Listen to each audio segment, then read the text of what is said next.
This is the Russian Dynamite, Masha Slamovich. Becca here. This is Not America's Sweetheart, Davian. And It's Billy Starks. And the super fly guy, Trayvon Jordan. This is the fly side flyer, Jalen Brandon. Hardcore Princess, Jules Malone. Hi there, this is the Bubblegum Princess, Alexia Nicole. This is the Brazilian Wonder Woman, Christy James. This is the baddest black belt, Chennai Kai. This is Kid Bandit. The smash hit Joel Bateman. This is Robin Renegade. Cody Hawk. Brutal Bob Evans. And you are listening to Wrestling with Entertainment, one of my favorite podcasts in the whole wide world.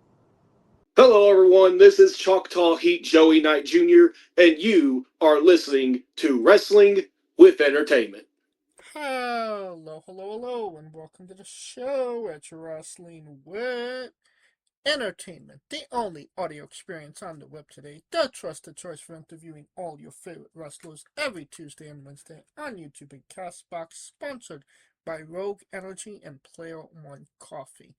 I'm, of course, your host, James J., and it's a great day for wrestling, because we are wrestling with Joey Knight Jr.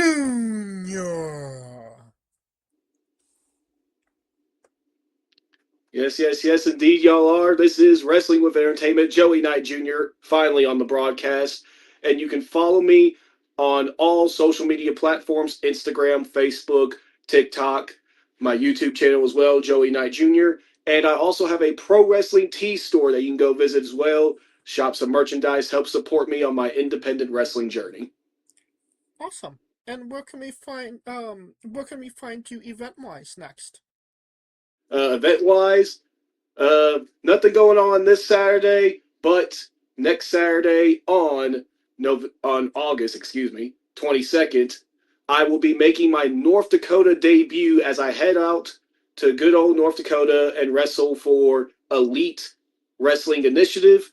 And then on August 29th, I end the month by making history. I believe we're going to be making Guinness Book of World Records history in Memphis, Tennessee for the first annual Psycho Sid Memorial Show.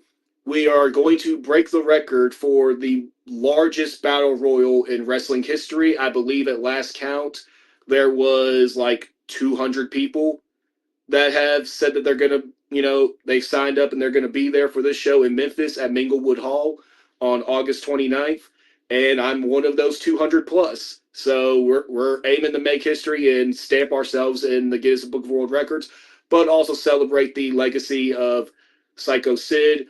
And it is a charity show, so all proceeds from the event are going to go to the Marion Animal Shelter over in Arkansas to help them out. So great cause, history-making night. If you're in the Memphis, Tennessee area or can make the drive for August 29th, I highly recommend y'all be out there for it. That's really awesome. Making history indeed. And for a good cause as well. I believe the current Guinness World Record is 148. So, well above that. I believe so. Yep. And I know because originally they were shooting for 120 was the goal. And I know previous independent battle royals and rumbles had done like 160, but none of them were recorded for Guinness Book of World Records, which is what they were trying to aim at. But I mean, as long as everyone shows up that said they were going to show up, I mean, we're going to absolutely smash that record. And how could I forget to mention that Jonathan Gresham, Jordan Grace, and Carlito are some of the advertised names that are going to be there on August 29th. So not only can you witness history and donate to charity, you'll see some pretty big names out there. Like I mentioned, Carlito, Jordan Grace, and Jonathan Gresham. And that's the only ones that we're advertising right now. I've been told some other possible names, but I can't say them yet because they just haven't been announced yet. But it's going to be an exciting night of pro wrestling. Oh, for sure. And just reiterating your social media, all of the links to all your social media will be in the description of the video below, both on YouTube and Castbox. Excellent. We're talking about what you got coming up. Let's talk about what you just did. You wrestled at a rave, correct? Yes, yes. I wrestled in the middle of a nightclub in Houston, Texas. Rave Room is something that they do on a regular basis. They kind of travel around Texas. Um, I know here soon they're going to be in Dallas, Texas as well. Unfortunately, I won't be able to make that one. But they travel around Texas and they host wrestling events in different nightclubs. And not only was it my first time wrestling in a rave, but it was my first time at a rave in general. And just the vibe. Unfortunately, it was a situation where I had to get in and out. I was there right before my match. I had to leave right after my match. I couldn't really stay. But hopefully, next time that they graciously have me out, I will be able to stay longer and just enjoy the environment longer of the rave because it was crazy. Like, I know there's probably more eloquent words that I could maybe try to figure out to put it in, but it was just crazy. It was a experience for sure, and it's experience that I would love to live again and just maybe be in more of the moment if I do get to live it again. All right, so looking to enjoy your time at a rave, this time around. Maybe we'll see. Um, Now, when you're not wrestling at raves, you are wrestling for Super Southern Wrestling. Can you tell us about your relationship with that company? Yes, I am currently their World Heavyweight Champion, have been since March of this year. I graciously, even though Super Southern Wrestling is mainly based in Houston, Texas, they did a interpromotional event with my home promotion, Haybarn Championship Wrestling, and we did the interpromotional event in my hometown of Texarkana. First time I got to wrestle in front of my hometown crowd, and I won the World Heavyweight Championship. And I've been defending it since then, since March when I won it. And Super Southern Wrestling, they've been around. We're coming up on a year now. We're having the year anniversary show on September 26th in Houston, Texas at the Evolution Dojo. I'm going up against a crazy maniac by the name of Mickey Vargas, who has been coming out of the scene on the deathmatch wrestling scene, and I have him in a hardcore match for my SSW World Heavyweight Championship. So it's been a crazy ride the past year with Super Southern Wrestling. I made a lot of connections there because of another promotion that I wrestled for down there, Allied Championship Wrestling. That was my first time in Houston last August. And made some connections down there. And then when Super Southern Wrestling started a couple of months later, I got on the card, and we've just been rolling through since, having a great time, making a lot of memories, making a lot of friends, and hopefully doing something to establish my name on the map somewhat. You mentioned, obviously, current heavyweight championship for the company. What does that mean to you to actually, capture a heavyweight championship and, obviously be that figurehead for that company? It's one of those deals where it definitely feels like weird in a sense, because it's like, man, like of all the names that like could be holding this right now, especially like Houston based names, it's not like, I live in Houston. I live about 4.5 hours away from Houston. So, of all the names that could be holding this belt and maybe be able to do more with this belt as far as local representation, maybe go out to some of these other shows more frequently on the weekends. I'm doing most certainly, the best I can and doing a lot, traveling a lot to Houston. I may as well live there at this point. But it's just so crazy because of all the talented people that are regularly there at Super Southern Wrestling, whether, it's the former champion CJ Flores, Big Haas, D'Angelo the Flame, just tons of great names that could be at the top of the mountain of Super Southern Wrestling, but yet I'm the name that is on top of the mountain of Super Southern Wrestling. And then being able to defend the belt against some big name opponents. I mean, my first title defense was against Amanda Shawn, who comes out of Dog Pound Championship Wrestling, Rodney Mack and Jazz's school, represents NWA Texas. Same thing, my latest title defense a couple weeks ago against Awesome Austin Jordan, another NWA Texas name. I got the opportunity, we did an air promotional show a couple months ago, and I got to wrestle a guy from Georgia, and it was his first ever singles match, and he was wrestling for the World Heavyweight Championship, and just kind of having that experience thrown at me. So it's been weird at some points, but it's been very rewarding in most of the points. At the end of the day, I have to take a step back sometimes and go like, you've done a lot of work before this to justify being in this position. So don't, overthink it. Don't doubt yourself.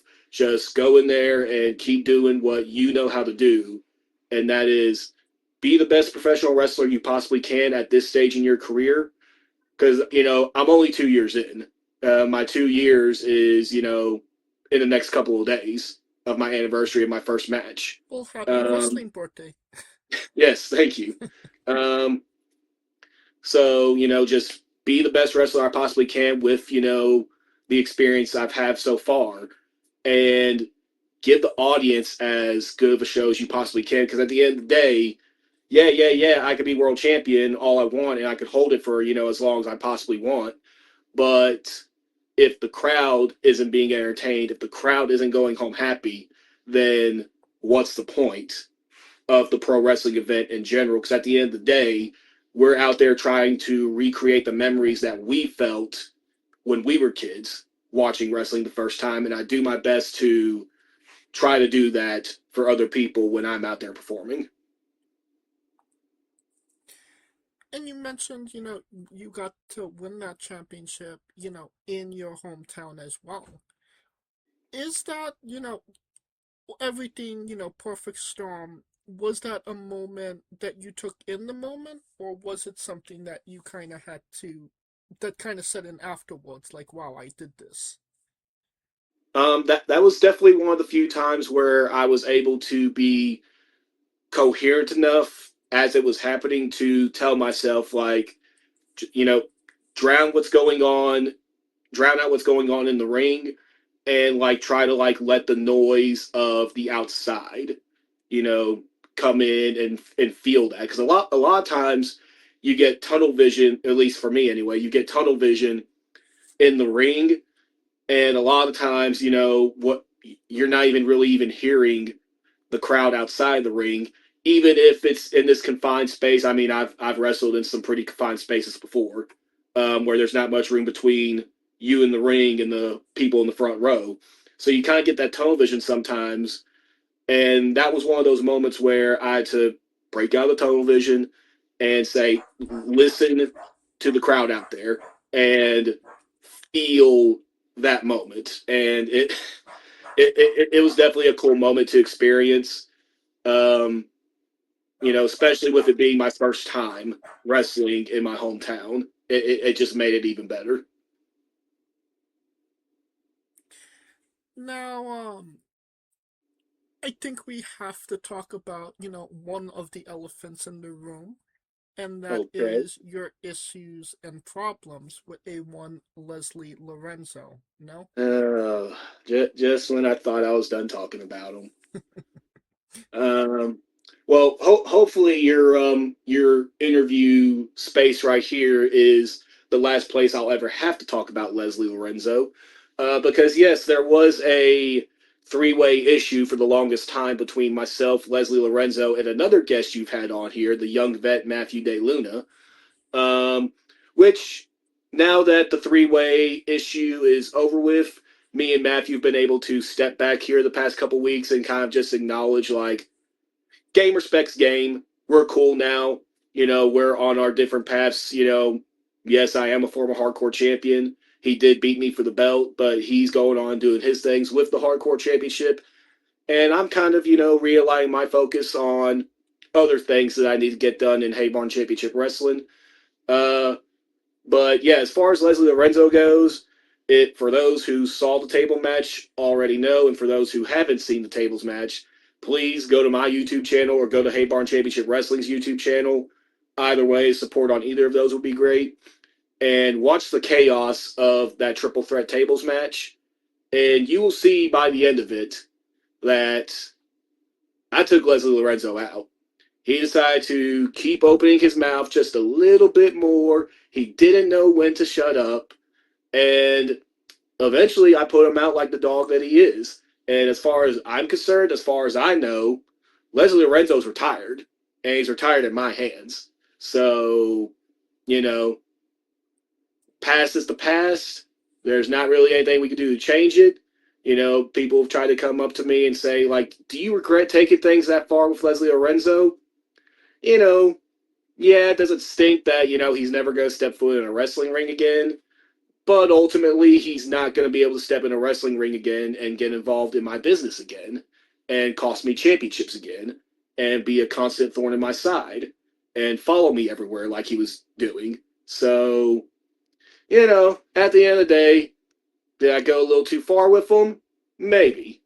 But I feel like I had justified anger, righteous anger in what I did that night. And Leslie Lorenzo is no more.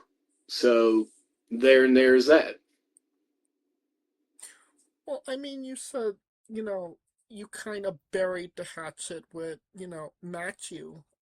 If, Leslie does make a reappearance, do you think that you would be able to bury the hatchet with him?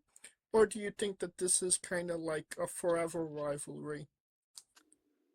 I, thankfully, because, of my belief system and everything else, I am able to forgive people and bury hatchets pretty quickly. And, I would just straight up look at Leslie Lorenzo and say, if you want this to keep being an issue, we can fight forever if that's what you want. But here's the other side of the coin. We're even. You did your things to me. I did what I had to do to you. So as far as I'm concerned, we're even now. So we can put this all under the bridge and just go about our business. We don't have to be friends. We can just be acquaintances in the locker room, and we're not going to get involved in each other's businesses unless we absolutely have to. Unless, HCW, SSW, Allied Championship Wrestling, whoever, if they book a match between us, all fine and good. But we're not going to intentionally get involved in each other's business when we don't have to. We can go down that road, or we can go down the road that we was on when I took him out. If Leslie Lorenzo ever decides to come back to pro wrestling, those are the two decisions. And that decision will ultimately be up to him on what route he's feeling. How froggy is he feeling that day? How frisky is he feeling that day? That's ultimately up to Leslie Lorenzo. I gotcha. Well, let's go on the opposite end of that spectrum. You mentioned Matthew Del Luna. Obviously a veteran in this business. I can't imagine not being in the ring with him isn't a learning experience in itself, no? It is definitely weird to think about in that aspect because he's the young vet. He's been in this business for 10 plus years now, versus my 2, but yet I'm 4 years older than him. So, no, actually 5 now. I just had a birthday recently, so I'm 5 years older than him. Last year in my 20s. I'm 29. So it is one of those deals where it is a learning experience, and now that we've buried the hatchet, we're somewhat boys now, and we have those conversations of advice and everything else. There is that learning experience of, okay, I'm learning things from him because he's had 10 years of ability to make mistakes and learn from those mistakes and tell other people, don't do this, don't do that, because I did it this way, didn't work out, I got, burned on that. So here's my piece to you to make sure you don't do that. But it is definitely weird considering that, there is a 5-year age gap. I'm as older to him as my older brother is to me. So I end up thinking about it that way sometimes, where it's like, now imagine if I was trying to give my older brother life advice like this. I don't think I don't think it'd go over pretty well, because like, what? I got 5 years on you, man. But in wrestling, it's that weird sense of, what? He's got 10 years versus my 2. If he says something, I should probably listen to it. And then when we're in the ring, being in there with a guy who has 8 years on you, you're going to learn something whether you realize it or not. It's kind of like that osmosis effect. It just kind of like rubs on you, and you just take it with you after the match is over. So you're saying you should have bought the Velveteen Dream action figure, no? Well, no, I'm not. No. Listen, I am a purchaser of many action figures, and there you could definitely say that there are some unsavory and controversial characters in the collection because of the rules I have. But I can, with confidence, say that a Velveteen Dream figure will never be in the collection of Joey Knight Jr. Thankfully, because none of my rules call for a Velveteen Dream figure to be in the collection. So we are safe on that end. Well, we will put a pin in your wrestling figure collection for the moment. And I did want to talk about, obviously a lot of, your history comes with, hardcore wrestling and the hardcore title. You mentioned earlier you're going to be wrestling in a hardcore match coming up. My, assumption is, hardcore wrestling is kind of a step into deathmatch wrestling.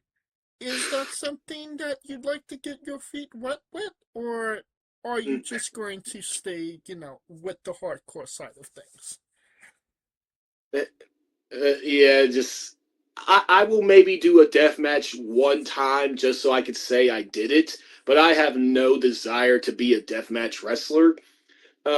Just like, me becoming a hardcore wrestler in a sense. Thankfully with the SSW title and me defending the World Heavyweight title, I've been able to showcase that, I'm not just a hardcore wrestler and, I can wrestle.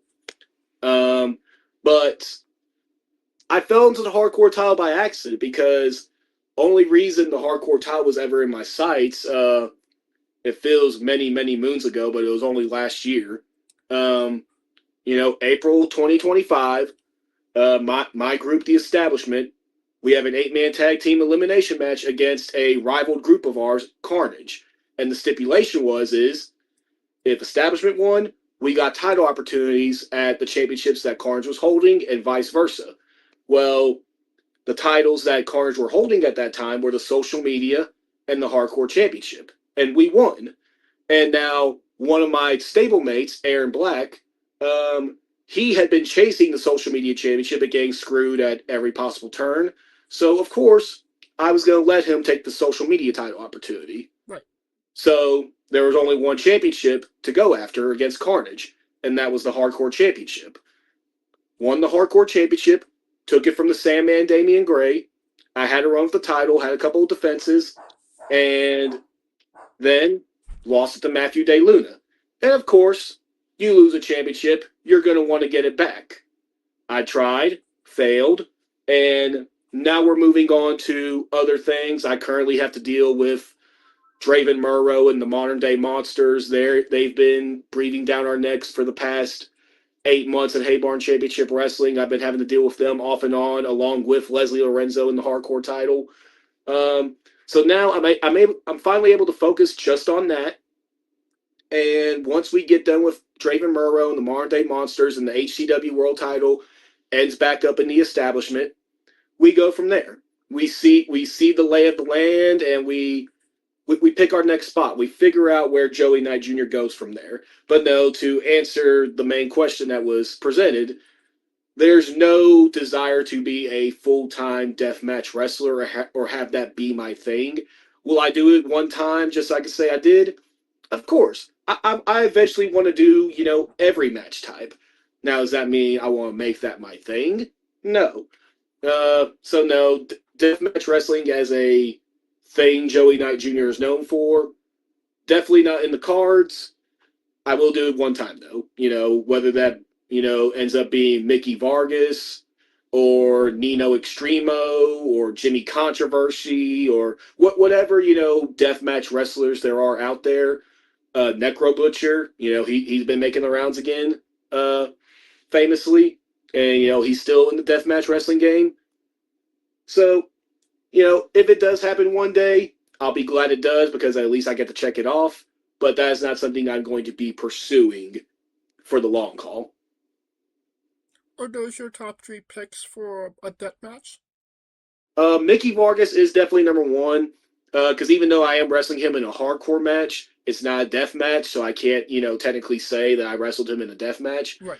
But, Mickey Vargas is number one because, at least the way I see it in Houston, outside of Nino Extremo, he is the deathmatch wrestling guy in Houston. He's one of the young pillars. And I've had the most conversation and relationship with him previously from a professional standpoint.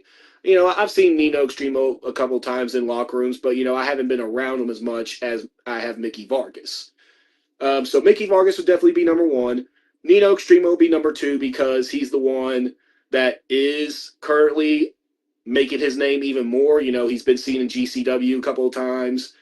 He had a standout performance, a month or so ago, however long the tournament GCW was ago. He had a standout performance in that.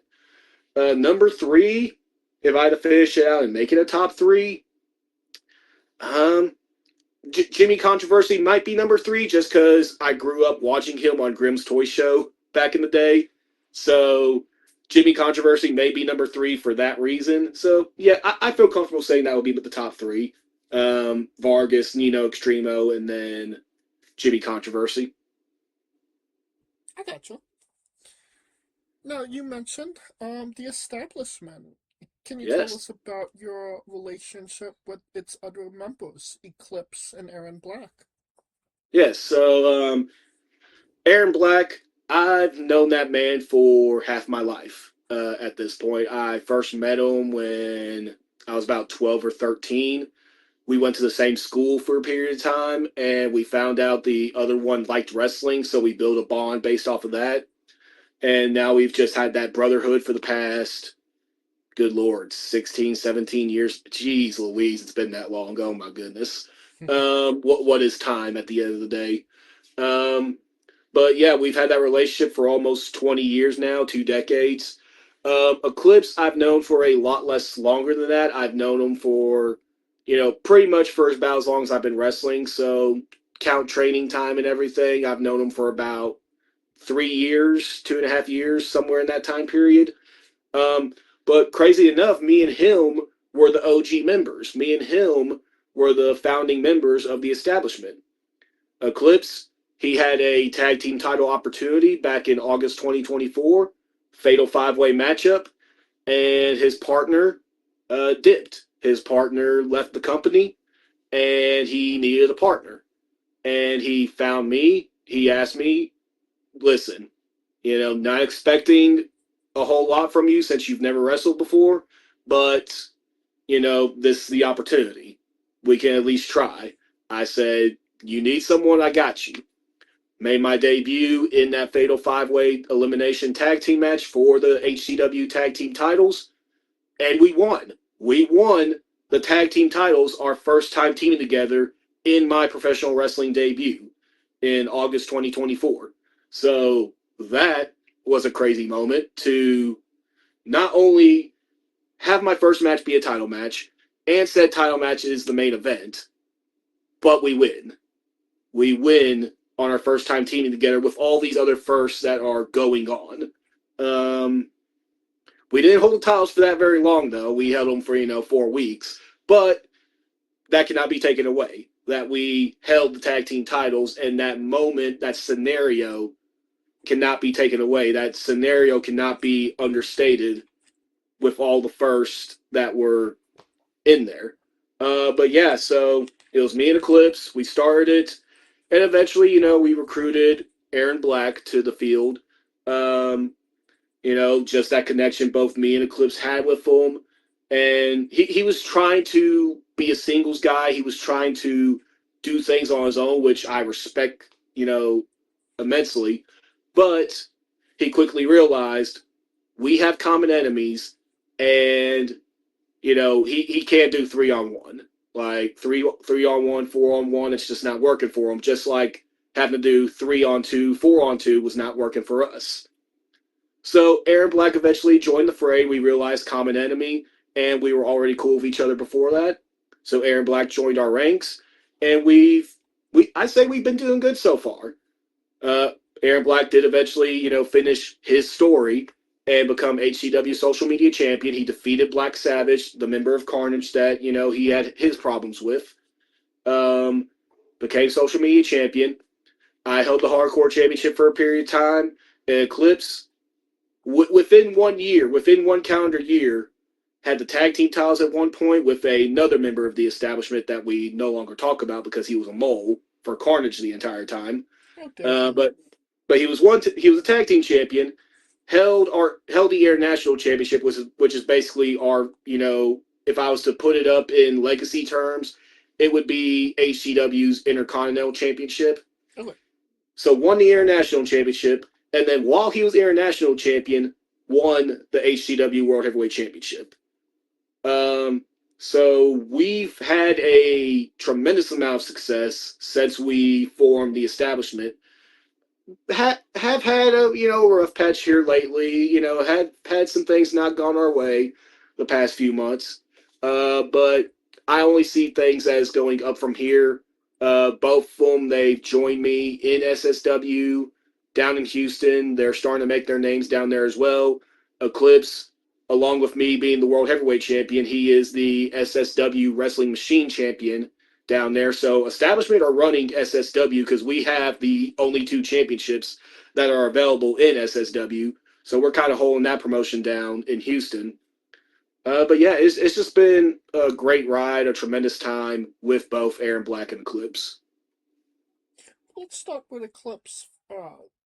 Obviously your first match, it seems like it's a very, hectic match to start your pro wrestling career on. Definitely quite a scenario of, well, it can only go up from here, right? But then, the moment happens and it's like, oh, it's gonna be hard to build on this momentum and, top it, which I mean, thankfully I have topped it, since then. But yeah, not only am I dealing with 8 other bodies because I got Eclipse in my corner, so we're dealing with 4 other teams, 8 other bodies. It's elimination style. It's the main event. It's my first ever match, and we end up winning the whole thing. Our first time teaming together. It's just like, what is life? What is pro wrestling? Like, this is like a very okay, like stripe away the other aspects of it. It being all those first in one time. First time you're wrestling a match, it's the main event. You win the tag titles, and it's your first time teaming together with the person you win the tag titles with. Striping away all of those deals. I think it is very hard to find, even with all the independent promotions that are out there. It is very hard to find someone to win a championship in their debut, because like in their first match ever, because not only would a championship match in your first match ever already sound kind of crazy and unheard of, but winning it on top of that just adds a whole nother layer of like, enjoy this moment, let it sink in that it happened. Right. But yeah, just that whole day was nerve-wracking. And I mean, it all, and that's what I've noticed with myself the past 2 years is I'm nervous before every match, and then right as my music hits, it just goes away. I'm fine. I'm cool. I'm calm, collected. And then when it's over and I get to the back, is instantly just like this. Whew, all right, weight has been lifted off the shoulders. I got through that, and we're ready to move on to the next one. I gotcha. And obviously, Aaron, not just, a wrestling friend, but, a childhood friend. When you actually got to, compete with him and, tag with him, is that a full circle moment for you? It is. 'Cause, you talk about these things all the time, but then the likelihood of it happening, it's not always in your favor. So it's one of those deals where um, you end up having that moment of like, wow, like we're actually teaming together in a wrestling ring in front of fans. And we've had opportunities to win tag team titles before. Came up short. Thanks a lot, Leslie Lorenzo. But we've come up short before. Hopefully, me and him get opportunities again in the future, whether it is at HCW or maybe eventually SSW brings in some tag team titles. Maybe Allied Championship Wrestling brings in some tag team titles, or it's a whole completely different company that we haven't got the pleasure to work for yet. But hopefully somewhere down the line, Joey Knight Jr. and Aaron Black do hold tag team titles, because now that we've hit the mark of we actually got to start wrestling, and then the next mark is we actually teamed together in a tag team match. Now the final mark is win tag team titles together. Because I've won the tag team titles with Eclipse, and that was great. But to win them, hopefully one day with Aaron Black, would be even sweeter, because, like you said, that would be the ultimate full circle moment of our relationship with each other. Now, you mentioned, it started with Eclipse, brought in Aaron, maybe had a mole at one point. Is there any plans to have new members of the establishment? I'd say, and it's not that we're not trusting of people, there's just layers to the circle, and you really are really going to have to want it and really work to get into that layer of the circle that is being an official member of the establishment.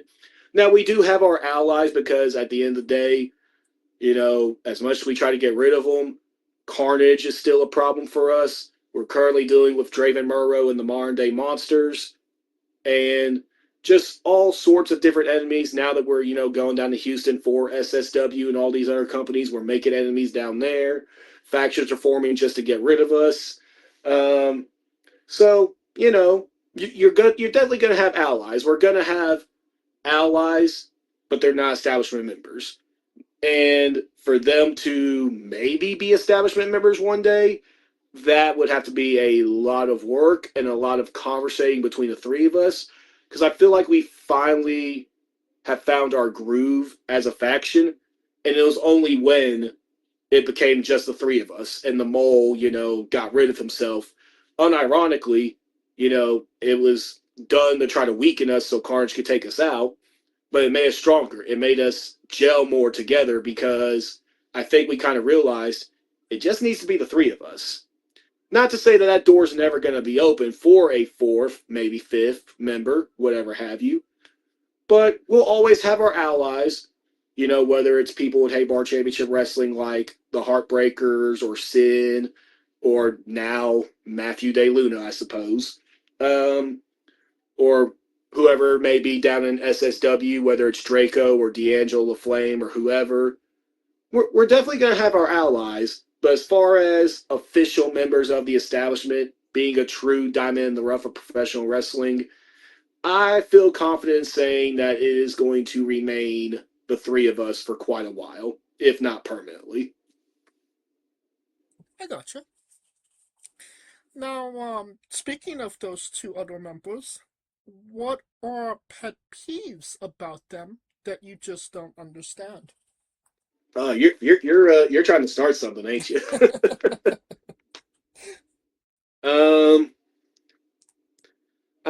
There's honestly not many, and I don't even know if I would call this one a pet peeve per se. It's more of just a, I'm not that type of person, so I kind of don't understand it when I see other people, be that way.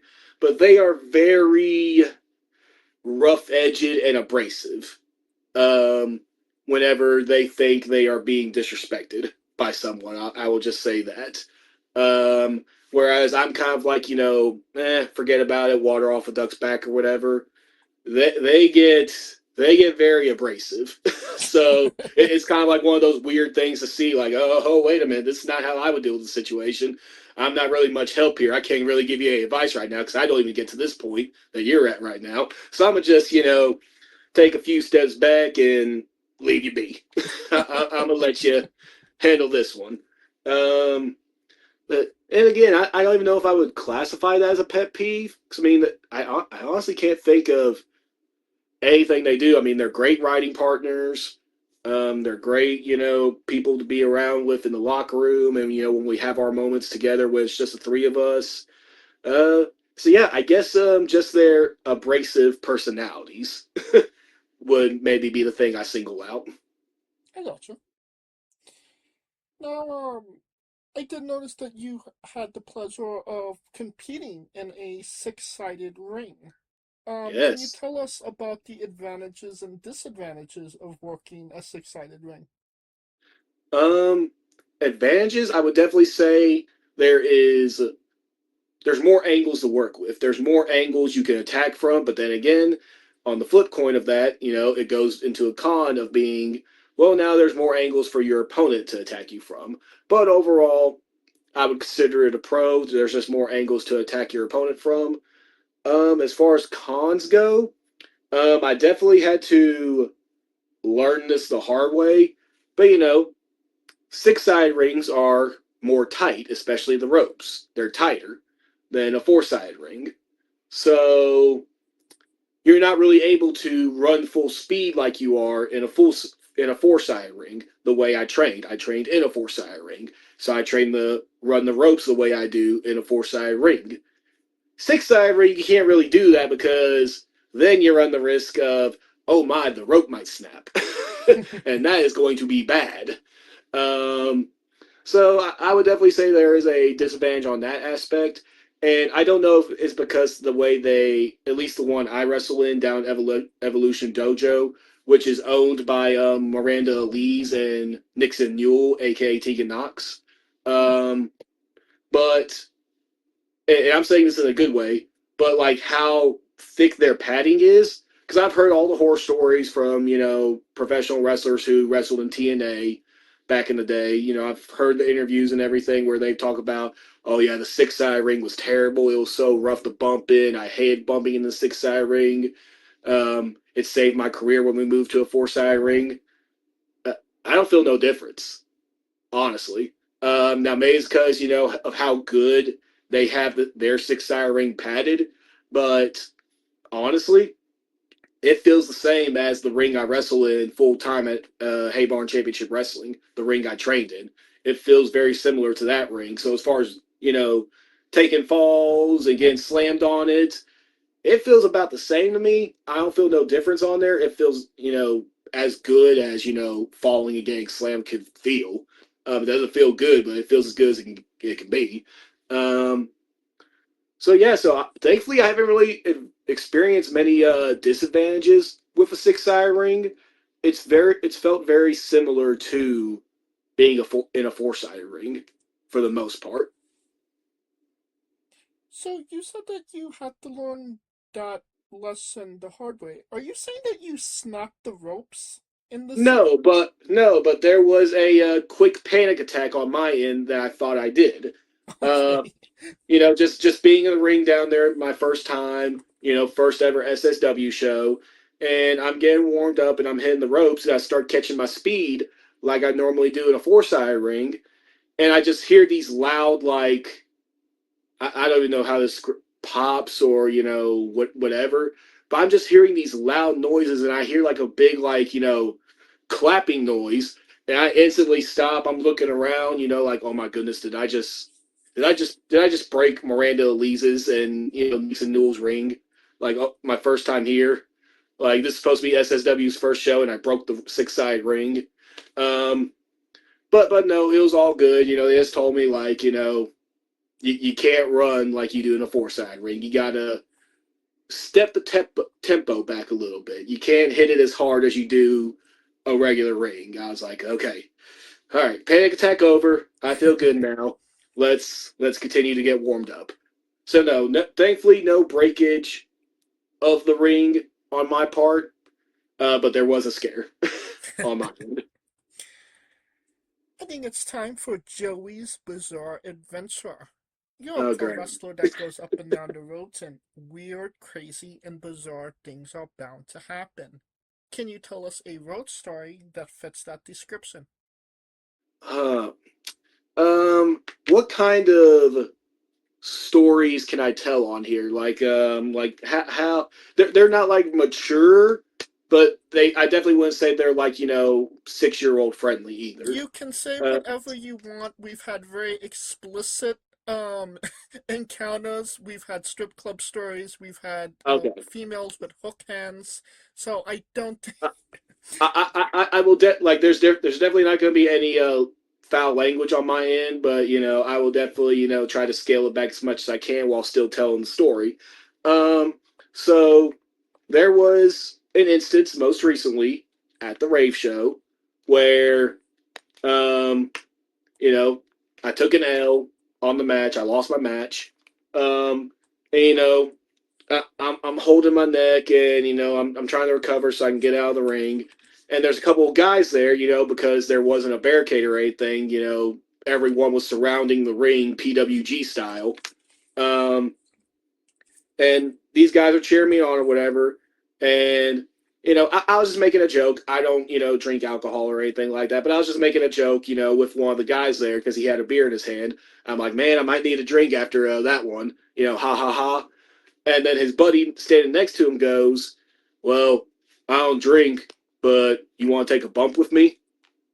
Talking about, the cocaine. And and I politely said, no, thank you. I am good. I don't do drugs. So that was something that woke you up quickly, not in the drug way, but just in the wait, did he just really ask me that type of way? Let's see. Only other crazy experience I've had at a wrestling show is I wrestled at a biker bar for this company called USWX. It was an outdoor show. It was at a biker bar, and all the fans were getting hammered throughout the night. Like the drinkage and the alcohol fueledness of the individuals in the crowd it was getting rampant per match. It was just going up and up and up. We had a lady who kept coming back to the backstage area because, there wasn't much separation between, our locker room area and where the fans were. It was just, we were just separated by, a piece of cloth holding on to the entrance ramp. So it was very easy for people to get back there, unfortunately. But we had this one lady. She kept stealing one of those ponies that you buy at the store or whatever. It's like, the little wooden stick and it has the pony head on it. Yeah. Well, one of our wrestlers, Urban Cowboy, that's his thing. He, has his little pony with him, and, he makes his way to the ring, riding that pony. Well, a fan kept coming backstage, and she kept stealing the pony and, going around, the whole field that the ring was in at the biker bar. And, she just kept, riding the pony or whatever, running around the, yard area, just having herself a good time. And he was having to chase her down, get his pony back. So there was that going on. And then during intermission, I witnessed a older lady make a move on one of the younger wrestlers. She had already had some in her, and she was talking to him about, young man, my house is only about 10 minutes away, and I got a nice bottle of Hennessy that has both our names on it. I can go to my house real quick, bring it back here. We can have some drinks and maybe see where the night takes us. And he was very uncomfortable with the situation. He was standing next to me, so I was witnessing all of this. I was hearing all of this, and he was trying to drag me into it, talking about like, oh no, I can't do that. This guy's my ride home. I'm thinking to myself like, what? I barely know you. So yeah, like I don't have very many crazy road stories. I'm pretty, a tamed, boring person, as, my stablemate Aaron Black may say. I'm very tamed and boring in that sense. As I basically look at it sometimes where like I'm 29 years old in age, but like just my hobbies outside of wrestling and just like things I like doing, I'm basically like a 60, 65-year-old man. I'm pretty much retirement age with, my hobbies and all that. Um, so the road stories are pretty tamed on my end, but on occasion I do get to witness some things that are just like, huh? You just look at it sometimes and you just like shake your head and you're just like, I have no words. That was just something that happened, and I don't know how to compute it. No, I would say that those are pretty wild stories. Cougars and cocaine. So yeah, definitely more out there than others for sure. Yeah. But I think that's a great segue into seeing you on the road, and that is your vlog. Can you tell us about your vlog? Yeah. The vlog is just something I started doing. It was a mixture of things. Because I remember Matt Cardona saying one time when he was on the Indies, it doesn't matter like where his match is or like what promotion it's for. Whether it's in like a big stadium for Indies or if it's like at a fair or rodeo somewhere where there's only 10 people.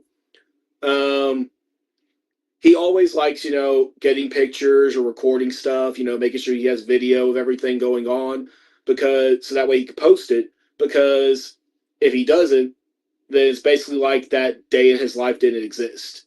And the moments he made and the memories he had didn't exist because there's no proof of it. And then the vlog, and then another aspect of it is, and unfortunately I cannot remember whose vlog I was watching and I heard them explain it this way.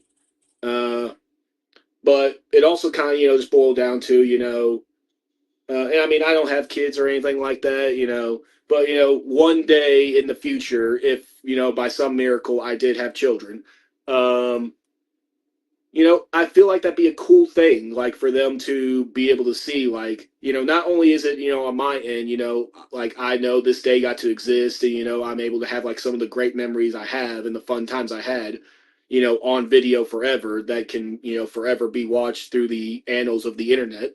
But, like, what if I do have kids one day and they, whether, they're there after I'm done with wrestling or while I'm still wrestling, they can kind of like look at those things and be like, oh, like this is, what he gets to do when he's not here. This is, like his experience in life when he's not around here. So honestly, it's just kind of like, but it's more of like a sentimental thing. Is yeah, of course, it's content for the YouTube. It's something that is helping my YouTube channel grow, and maybe that can lead to other things one day with monetization and all that other stuff. But really, just bowls from the sentimental aspect of it. Of like I'm already doing these things. I may as well film them, and maybe other people can get enjoyment out of it.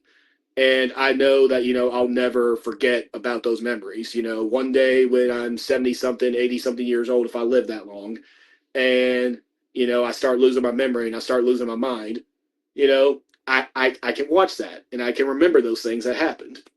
So yeah, it just comes from a very, sentimental aspect of it, just to make sure I have those memories with me forever, no matter what. I gotcha. Now, another part of your YouTube channel is the weekly purchases, no? Yes. Yeah, so that kind of started that, but again, not as sentimental, but that kind of started from, I believe I had just gotten back from All In. Well, I didn't go to All In Texas because I had a wrestling show that night at HCW. Mhm. But I was up there throughout the week to, see Dynamite, Collision, go to the Fan Fest and experience, other things during that week. And I had, procured a lot of things. And one of the things I did is, because I had recently before that bought a big lot from a member of the Major Wrestling Figure Podcast Facebook group.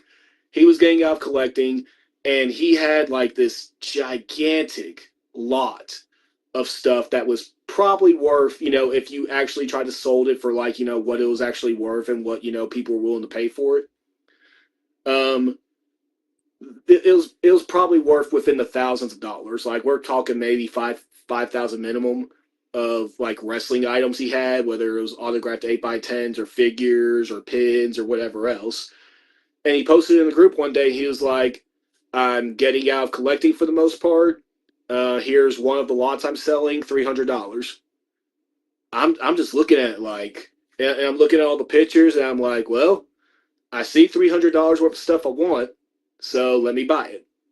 So I buy it, gets shipped out to me, and it comes in time to where, I'm able to, okay, I could take some of this stuff to Jaden's Toys while I'm in Dallas, because that's the toy store I like to go to whenever I'm in the Dallas area. I could take it to Jaden's, and originally I was thinking to myself, I'll get, cash. I'll take the cash offer for it.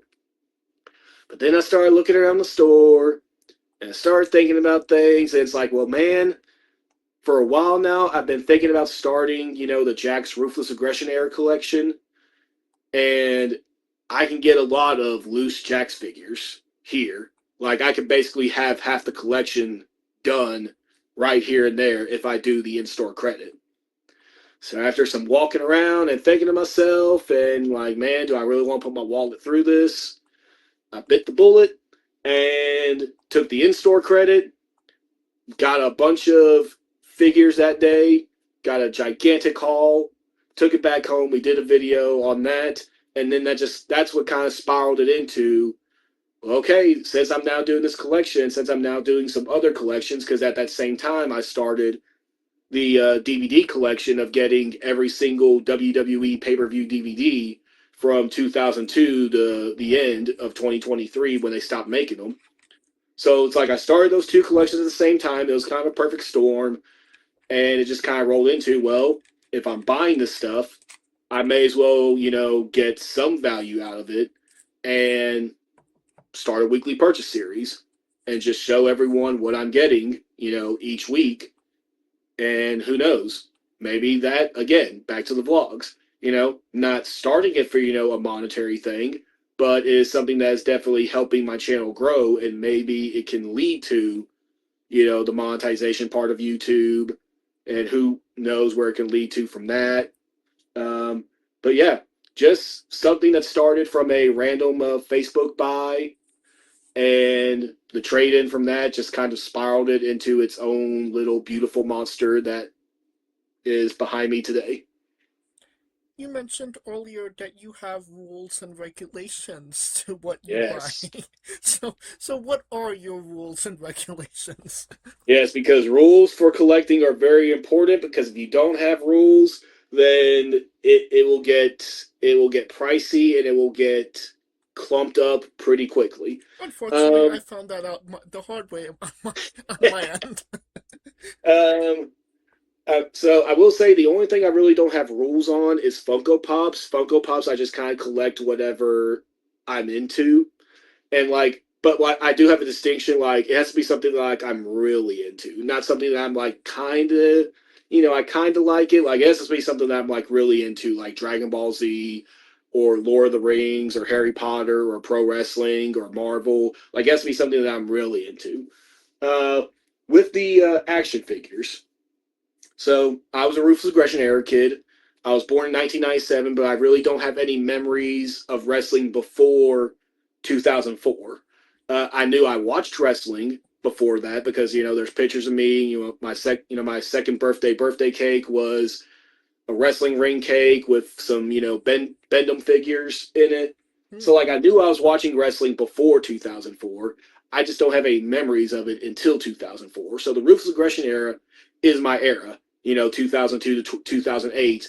That's my favorite era of wrestling. That's the era of wrestling I grew up on. So I'm obviously sentimental and nostalgic for it. So a big part of my childhood was the action figures, which were Jakks specific. And for the most part, my figures were the Ruthless Aggression era style figures, whether it was the Jack's Ruthless Aggression era series or the Adrenaline 2-pack series, sometimes the Off the Rope figures. So I sat down, I went through the wrestling figure database, and I said, all right, I will collect one of every single person that had a Jack's Ruthless Aggression era style figure. And it has to be Ruthless Aggression style because there are guys who wrestled in the Ruthless Aggression era, but they don't have Ruthless Aggression style figures. They have Titantron style figures, which are completely different, mold and all that other stuff. So I have to differentiate people sometimes, and they get cut sometimes because it's like, well, they do have a figure, but they don't have the figure of this particular body style, so I have to cut them. And I say, like right now, I am like 90% done with Jack's Ruthless Aggression and, all the people I count into that. Unfortunately, I found out here lately a very expensive figure I'm going to have to add to it. There are 2 figures in Jack's Ruthless Aggression style figures that are going to haunt me, and I'm going to have to bite the bullet on them one day. Today is not the day, but I will have to do it eventually. They are both $300. The only listing I could find on them, they're both $300. Oh, they're only available on card. No, there's 3 of them. I forgot. There's 3 of them. So the first one, Dawn Marie. It was one of those, .com exclusive, limited figures. Okay. And the only listing I could find on eBay is one on card for $300. Same thing with, I found out about this recently. Again, he was one of those guys where I thought I was excluding him because he only had the Titantron style figures, but Spike Dudley. Well, no, apparently the old sets where they had the kid's belt in it and there was an action figure that came with the belt. He has one of those with the Cruiserweight title, and it's him from that time period of when he was Cruiserweight champion in 2004. So obviously that counts. It's a Ruthless Aggression style body. So I have to now have that in my collection. And again, the only listing on eBay is $300. And then the final one, and the one that I think may hurt the most, because I would feel better about it if I already didn't have the 2 other figures that it came with. But, and here's another thing. I don't mix the deluxe. So, Deluxe Aggression was basically Jack's version of, what we call elites today. Right. And I don't mix those because, they don't look the same. And the Deluxes are even taller than what the regular Ruthless Aggressions were. So it just doesn't look right. So I just don't mix them. Well, Jimmy Wang Yang, he's available. He's pretty, available on, on the cheap end for about $20 or whatever, which is, a little cheaper than what your Mattel Elite is these days. So, if I did, break my rules and I started mixing them, I could get that. But, I'm stubborn. I have to have things a certain way, and I'm not going to do that. So the only way I can get a Ruthless Aggression style Jimmy Wang Yang figure, the only listing I've seen on eBay is on card, the 3-pack, the Treacherous Trios 3-pack with him, Paul London, and Brian Kendrick. It's $300. Now, I would still feel terrible about it, but I would feel better about it if I already didn't have a Paul London and Brian Kendrick figure.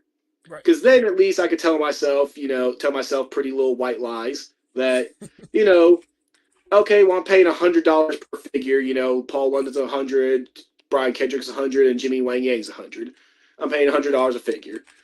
But no, I already have Paul London and Brian Kendrick. I don't need them. So basically what I'm doing is I'm spending $300 to get Jimmy Wang Yang from this 3-pack, and then I do whatever with the London and Kendrick afterwards. So I got 3 white whales right now. If anyone out there would love to be a good brother or a good sister or whatever, just be a good person to good old Joey Knight Jr. And if you have any of those and you would want to sell them on the cheaper end and, not... Because, that's the thing, too.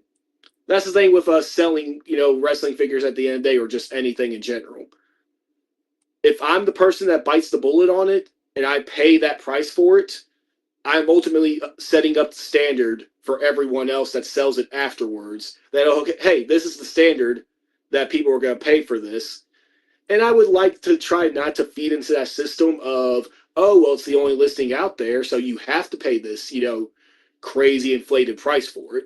Because remember, folks, rare does not equal, monetary value. Something could be rare, and it's just not worth a lot of money. Which I do have a few of those in my collection, whether it's DVDs or VHSs or action figures. There are a few things in here that are rare, but they're not worth a whole lot of resale on the resale value end. But those are my 3 white whales in the collection, and that is one of my collections, Jack's Ruthless Aggression. Mattel the past few years have, been getting heavy into Ruthless Aggression era, style figures, at least, the portrayals of the figures, because we're getting to that point where Ruthless Aggression era is 20 plus years old. Ugh. Right. And, people are, the kids who grew up like me, we grew up on that era. We're adults now. We have adult money, and we're going to make stupid decisions and, purchase these figures when we don't need to, because nostalgia is the hardest drug in the world to get off of. So that has now extended into Mattel's. Now, only the elite versions. So it's kind of opposite. The Jacks, I get, their basic style figures, because that's, where the majority of the people are available on. There are a lot of people who got the basic style figure but didn't get a deluxe. Whereas Mattel, it's kind of, about 50. It's honestly, there's more elite, variations available of Ruthless Aggression era than there are the basics. I think the only Ruthless Aggression era person I'm going to miss out on by not getting the basic is there's a Goldust Royal Rumble figure. That's from the Ruthless time period. I won't be getting it because it's only a basic. It's not a elite style figure. But yeah, the Ruthless Aggression era collection has now extended on to Mattel Elites. And the only other collection I have is shows I've been to. So pretty simple. I go to wrestling shows, and if I ever go to a wrestling show and they make a figure out of it, I get the figure. And that one, I don't have a rule on if it's basic or elite. I just get it. Like, right now on my shelf, there's a WrestleMania 32, John Cena, Rock, and Zack Ryder. They're all basics. Rock and Cena came together in a 2-pack, and Zack Ryder only ever got the basic. He's getting the elite style figure here in the future now that he's re-signed. So we'll have an upgrade, later on down the line. But yeah, so if I've ever been to a wrestling show and they make a figure out of it, I get the figure.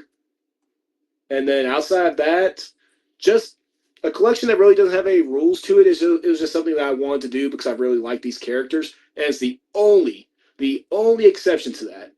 Because if I started doing collections for a lot of the wrestlers I liked, I'd be in real trouble. But I did make an exception for the Wyatt family / Dark Order. I do have a shelf dedicated for the Wyatt family and Dark Order. I have all the, well, not all of them, but like I have at least one elite style figure of each person that fits into that world. And then outside of that, I honestly forgot about them because they're not displayed anywhere because I don't have the room for it right now. They're in a tote somewhere else in the house. But I collect the major bendies because Bendoms is the first figures that I had growing up. I have that nostalgia toward them because of that picture, like I mentioned earlier, my second birthday cake, and there's the Bendom figures on there. So when Major Wrestling Figure Podcast started doing their major bendies, I told myself I'm going to get one of each person that they make, and that is what I did. I have one of every single person that they have made in the major bendies format. And yeah, that pretty much entails my collection. I do, like video gaming on the side too, so I do have a video game collection, but as far as like the action figures and things of that nature, that is the collection. And I feel bad for like the Dawn Marie figure because I know that figure is not going to be looking like her whatsoever. Yeah, and another unfortunate aspect of it is because, once again, it comes from the Ruthless Aggression era. Things were different back then. Dawn Marie is in a nurse outfit. She's in a sexy nurse outfit. So it's one of those deals where not only am I dropping $300 on a figure, I am dropping $300 on a figure that I have to put in the back of the collection because there's no way I can, as a normal person, I cannot display this as a fronter in my collection because then people, they'll eventually see the collection. They'll, be looking like, oh yeah, that's cool, that's cool, that's cool. Huh? Why do you got that there, Joey? Is there something you want to tell us? Like, no, listen. Okay, it's too much to explain. Just go ahead and think whatever you're going to think. But yeah, so it's that unfortunate part. Like, okay, Jimmy Wang Yang and Spike Dudley. If I'm going to spend the $300 on them, they're going to be fronters. Dawn Marie, she's got to be in the back. She's got to go far in the back, and I got to make sure she's on the shelf with all the 7-foot+ people like Big Show and Great Khali and Undertaker and Kane, so that way there's no shot anyone could see that figure. But I have to have it because it is in the Ruthless Aggression style body. So it is one of those unfortunate things. People have tried, like Matthew Day Luna, he's tried talking me out of it, saying that I don't need a Dawn Marie, I don't need to get it. And while technically he's right, but I do need it because then I can't say I have a complete collection if I don't have it. So there's the double-edged sword of being a collector. There's going to be some things sometimes when you're doing a collection, you don't want to collect it. You don't want it in your collection. But when you have the rules set for yourself, you got to have it. Unfortunately. You're basically SpongeBob at that point. I don't need it. I don't need it. I need it. Yeah, like just. What is your favorite thing in your collection right now? What is your most prized possession? See, that's tough. And like, I'm trying to like look behind me right now, and I'm trying to see because like I know, especially if some of the people who only ever got like one figure. But like, I'm trying to like look around and say like, I remember I had this exact style figure when I was a kid. This is the exact one I had of this person, whatever, blah blah. Or like I even try to look over my DVDs. Like is something like that my most prized possession? One of my DVDs I have. I mean, maybe for sentimental value. I don't know why, but I've always just kind of been like a sentimental person. I'll probably go with, even though it's definitely, well, I don't know, here recently, it's kind of gone up in value. But even though it's not the most valuable, not the most expensive thing in my collection, I'd probably say the Briscoes Ring of Honor 2-pack that came out for their dog collar match, because I was there for that match. Oh, wow. And that ended up being Jay Briscoe's last match in Ring of Honor. And they made the figures for them, and it was one of those deals too. Like, I actually got to meet Jay Briscoe at one time because I was at WrestleMania 38 earlier that year, and I was at the TNA show that was going on at WrestleCon, and Jay had just came from wrestling at Ring of Honor, that first match with FTR. That they came over and then ended the night wrestling in the main event at the TNA show against the Good Brothers. And then, after that happens, they go on, they start taping some other stuff for TNA or whatever. And I go to the bathroom real quick, and on the way to the bathroom, I see Jay Briscoe. And, I say hi or whatever, and I ask him, can I get a picture? Now, Jay, by no means off the bat, doesn't have to say yes to a picture just right off the bat. He doesn't have to. But then add in the fact that he wrestled a brutal match against FTR, and then came straight over to where TNA was at WrestleCon and wrestled a match against the Good Brothers. And I'm talking like we're maybe like 15 minutes removed away from that match. And he still said yes, and he took his time with me. So just having that memory of Jay Briscoe, and, we lost Jay Briscoe, and this figure being, the representation of his final match in Ring of Honor, and I was there for it. So I'm probably, that is probably my favorite thing I own in the collection, is probably the 2-pack right there with the Briscoes.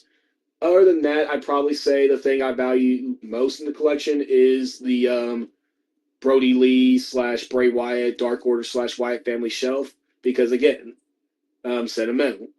That is the only thing in my collection that doesn't have like a strict reasoning for being there. Like, it doesn't have like any sentimental reasoning like the Wrestling Shows I've Attended collection or the Jack's Ruthless Aggression Era collection. That collection simply exists because of how much I loved both the Dark Order and the Wyatt family, and how much I miss, seeing Luke Harper / Brody Lee and Bray Wyatt, on my television screen every week, because they're no longer with us, unfortunately. So, not necessarily because of monetary value, but because of sentimental reasons, those are probably like the two things I would say I cherish most in the collection. Now, unfortunately, I never got to meet Jay Briscoe, but I did meet Mark a couple of times, and he was just an absolute gentleman, for sure. He was fantastic. But when it comes to Jay Briscoe, I was at the G1 special in Long Beach the first time they came. Nice. And the first match out was the Briscoe brothers. I think they fought Bullet Club, if I'm not mistaken. And Jay Briscoe throws his bandana into the air, and it gets stuck on the rafter, and then it drops down on the guardrail.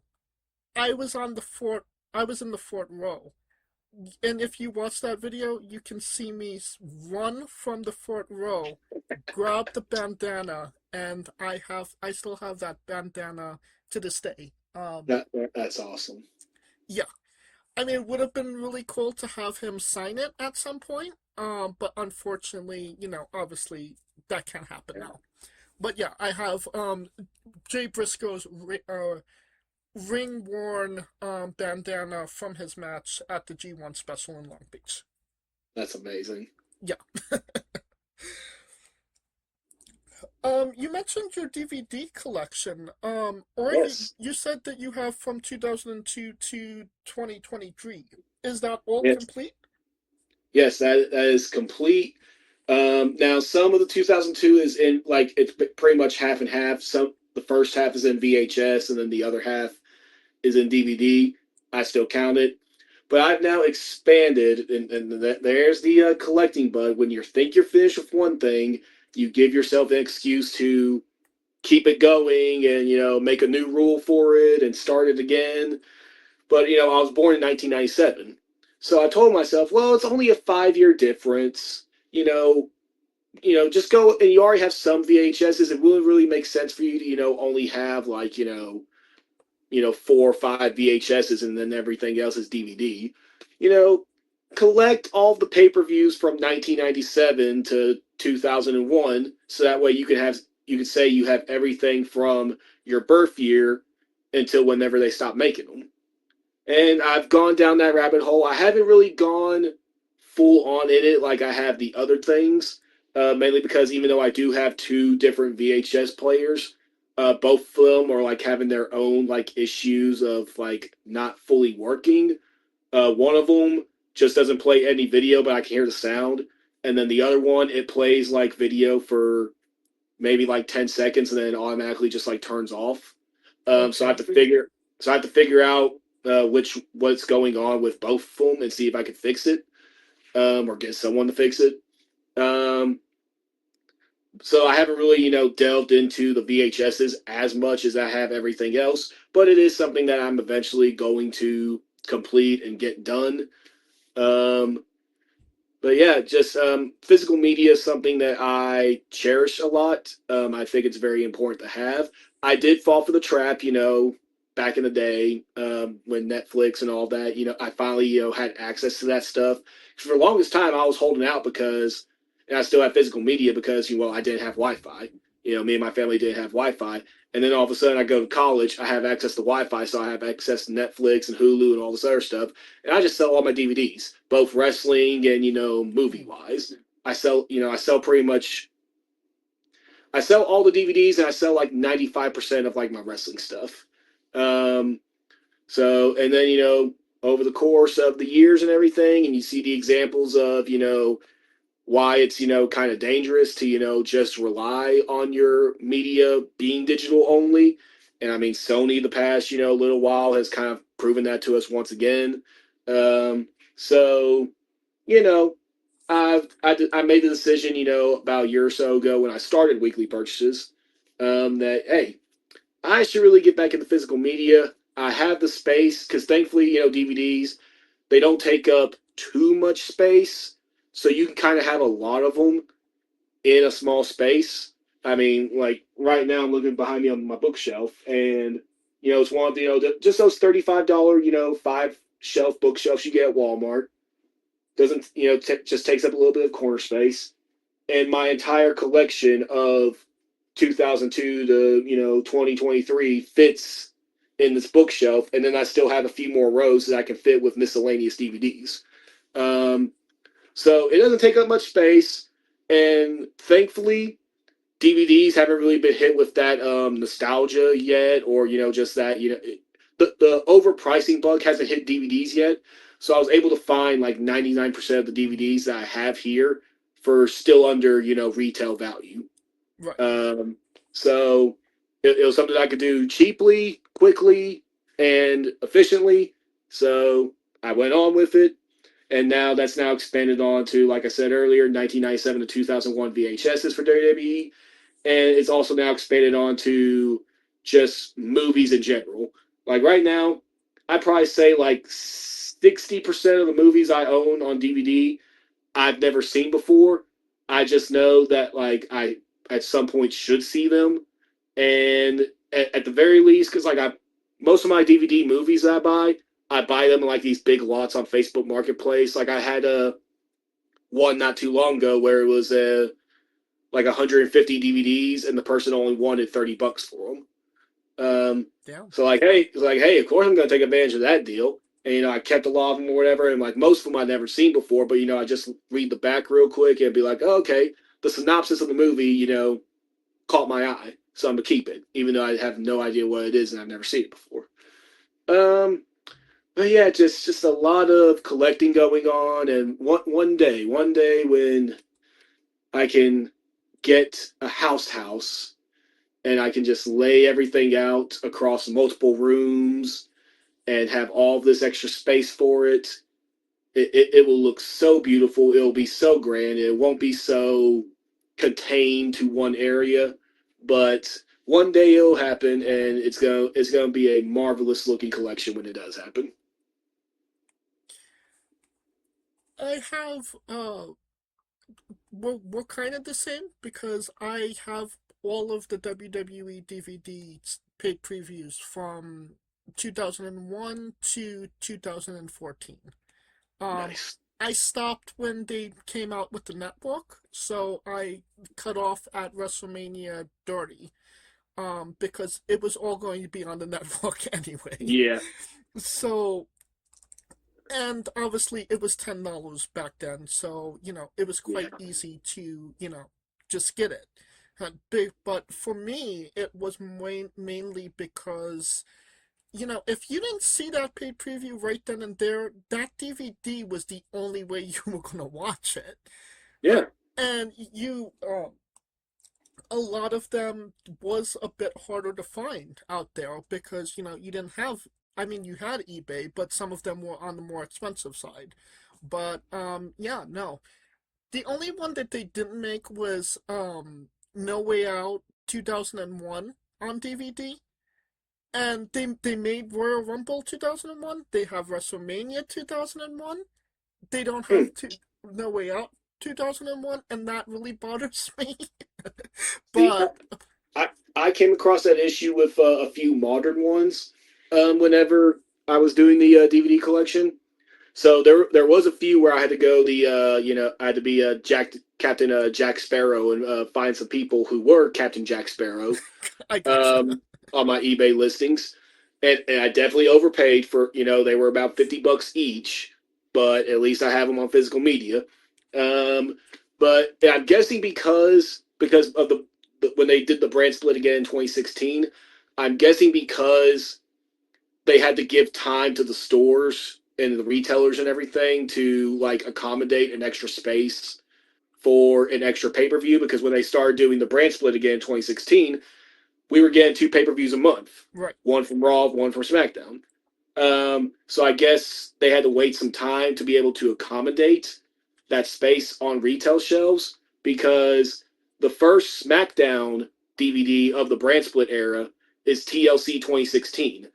No Mercy 2016 and Backlash 2016 did not get official releases. Wow. So the only way you can watch them officially is digitally nowadays on Netflix. So yeah, and then for whatever reasons, Crown Jewel 2019 has an official release, but the only listing I could find on eBay, well, 2 listings. The only 2 listings I could find on eBay was one from in the States that was like $200, and then another one was coming from all the way from England, so it was gonna have like all of that, shipping fees and import fees and everything else, and I really didn't feel like waiting. It might not play as well. Yeah. So I had to sail the seas with Captain Jack on that one as well for Crown Jewel 2018 and 2019. And the only thing I don't like about the 2018 version of the DVD I got is that the guy used the outdated info for the DVD, because John Cena is advertised on Crown Jewel 2018 on the DVD, even though he pulled out of that show because of all the controversies that was going on around that time. So even though John Cena is advertised all over this show and he pulled out ahead of time, like at least a couple of weeks ahead of time, he's still advertised on that DVD. So that's just like a little, thing that bothers me a little bit about it. That's not fully accurate, but still, at least I have it on DVD. Don't pretend like WWE hasn't done the same thing with official releases as well. Yeah, I mean, fair. And I will say that is a confusing thing that sometimes where like the rule isn't always followed. I definitely saw it with some of my TNA DVDs I have. Like some of them, they'll say like, oh, like if we knew ahead of time that like the match was going to have like a mystery tag team partner or a mystery participant, it'll have the names of the participants and then versus question mark, question mark, question mark. But then on other ones, they'll just go ahead and tell you like who the mystery person was. So it's like, yeah, so there are inconsistencies with like WWE and TNA and other companies when they make their DVDs that I just don't fully understand. It's like, okay, like why can't you just like stick with one and follow it? But yeah, it is unfortunate, but hey, at the end of the day, at least I own it physically and I can watch it anytime I want. It won't get taken away from me. It won't get re-edited or anything like that. It is there. I have it. I got you. Well, you mentioned another form of media that you enjoy. Can you tell us about your love of Dragon Ball? Oh, Dragon Ball. Now, I will say I'm not as astute with it as everyone else. I've never read the mangas. I will say, though, Dragon Ball is... and anime as a whole, I'm like starting to get into it more. But I will say, like, I do maybe want to sit down one day and, like, read the Dragon Ball mangas because I just love it that much as a show. But, obviously I watched it as a kid, the Dragon Ball Z reruns and the TV movies and everything else. So I watched it as a kid. But then, like, going to adulthood or whatever, you find, different interests, different things you want to watch and all this other stuff. And to me, being, ignorant to, everything and all that, I just, like, I lumped in, animes as the same thing as cartoons. They were the same things to me. So when I was getting out of cartoon, so I always saw Dragon Ball Z as a cartoon. I never, like, categorized it as an anime because I didn't know what anime was back then. So, I eventually, get out of cartoons and I really don't watch cartoons anymore. And I started getting into, like, more movie heavy at that point. And I had heard that there was a Dragon Ball Super show on at that time, but I didn't, like, really pay attention to it. I didn't watch it. Well, a couple years ago, for Christmas, I used to work in retail at the good old Wally World, Walmart. That used to be one of my real person jobs. And every year around Christmas, during Black Friday, we would get an extra like one-time use 15% added on discount to our 10%. So you get 25% off of a singular purchase one time around Black Friday. And I never got like any of the Black Friday items. I would always just rack up, DVDs and action figures and get that, one-time discount. Well, one year we had, the entire series of Dragon Ball Z, seasons, 1 through whatever, in 3 little different box sets. So I was like, all right, I'm going to grab this and rewatch it. And then I started thinking to myself, well, hold on. I know there's like OG Dragon Ball and then there's Dragon Ball Z. And, then there's going to be Dragon Ball Super after that. And I started thinking to myself, did I ever watch OG Dragon Ball? I don't think I did. But we're just going to be on the safe side and we're just going to watch everything. So I hold off on Dragon Ball Z. I scour eBay and all that other jazz. I get OG Dragon Ball on DVD. And then I eventually find Super. I get it on DVD. And I start with OG Dragon Ball. Then I quickly realize, oh, yep, I never watched OG Dragon Ball as a kid. I strictly only watched Dragon Ball Z in the movies. And then I get through OG Dragon Ball. I love it. It was amazing. Rewatch Dragon Ball Z. It was as good, if not better, than what I remembered it as a kid. And then I finally get on the Dragon Ball Super, and it is just an incredible experience. And yeah, it just kind of like, it brought that nostalgia and that comfort of childhood, especially watching Dragon Ball Z. And then, eventually going on and watching Dragon Ball Super and seeing these characters that I was attached to as a child and now reattached to as an adult. And just seeing that, it's still around. And the generations after me are getting that experience as well with these characters. And then, we're getting, some remakes of the arcs of Dragon Ball Super. And Dragon Ball Super is going to continue, here in the next couple years or whatever. We're, the series is continuing, so I'm excited about that. But yeah, I just love Dragon Ball, the whole franchise as a whole. We don't talk about the live action movie. It doesn't exist. But Dragon Ball as a whole, I love it. It's just brought so many good memories for me. You mentioned the original Z and Super. You didn't mention GT. Okay. In which there is actually a video on my other YouTube channel. I made a pop culture channel called JKJ Culture. And Dragon Ball GT was in there one that I was like, did I ever watch this growing up? And then I watched Dragon Ball GT and I realized, oh wait, I never watched it. But I avoided Dragon Ball GT for the longest time because it wasn't canon. Well, it's not considered canon anymore. So I was like, okay, well, if it's not canon, I really don't care to watch it. Well, then, I finished Super, and then by the time I finished Super, Daima came out, so I watched Daima, and it's like, man, I'm really nagging for some Dragon Ball, and I could rewatch, all this other stuff again, rewatch certain arcs that I really love from, whichever point of Dragon Ball history. But I was like, you know what? Let me give GT a shot.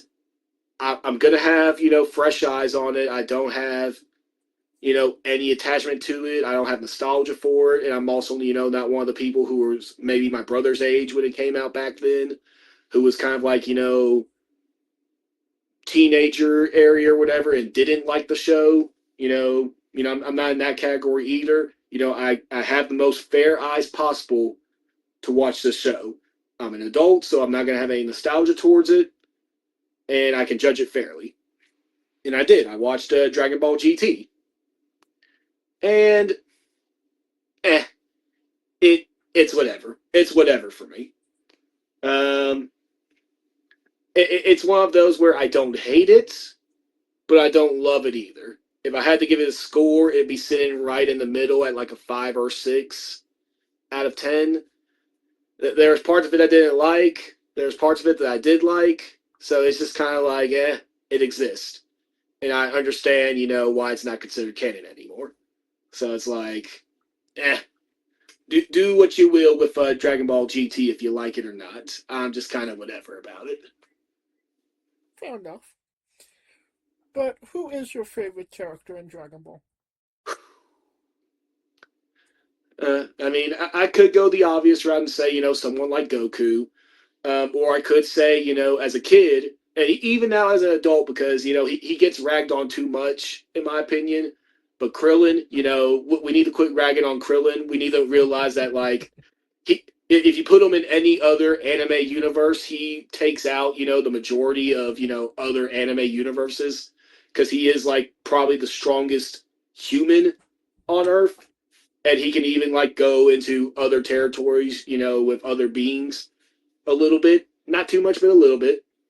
I could say Krillin because I did really love Krillin as a kid, along with Goku.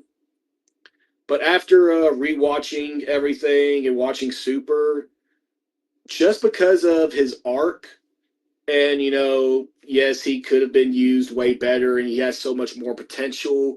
But I want to say Gohan is probably my favorite character in the whole Dragon Ball franchise. I probably have the most attachment now to Gohan and the most love for Gohan's character. And what's your favorite arc? Oh, it's either. I know for Z, it's probably Cell Games. The Android / Cell Games arc. That's probably my favorite arc from Dragon Ball Z. And then Super, it's between Goku Black and the Tournament of Power. I'd probably say Tournament of Power. And then OG Dragon Ball, I'm going the King Piccolo. That pretty much, that last couple of seasons or whatever, that whole Piccolo arc. King Piccolo and then the introduction of Piccolo. And then between those three, it may be because of nostalgia. And, it's what I grew up on. Like I said, nostalgia is the hardest drug to kick. I'll probably say overall, between the entire franchise, Cell Games is probably my favorite arc. Android / Cell Games arc is probably my favorite one. If I had to say a favorite between the whole franchise.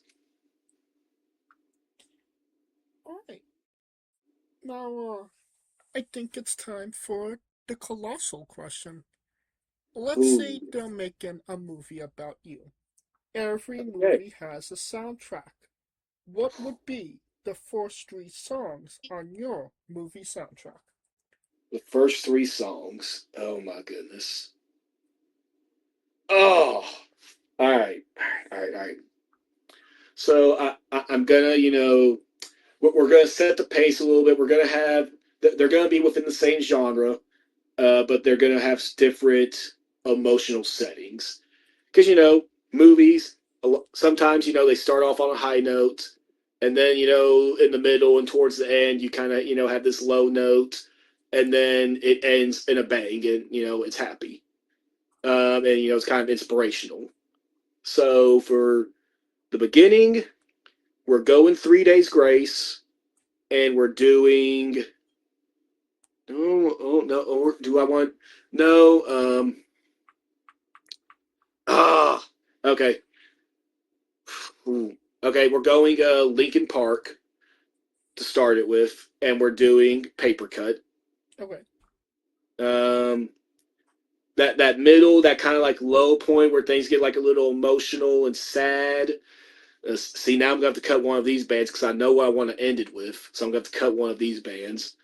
I'm either using a Shinedown or a 3 Days Grace song for this middle sad part. I'm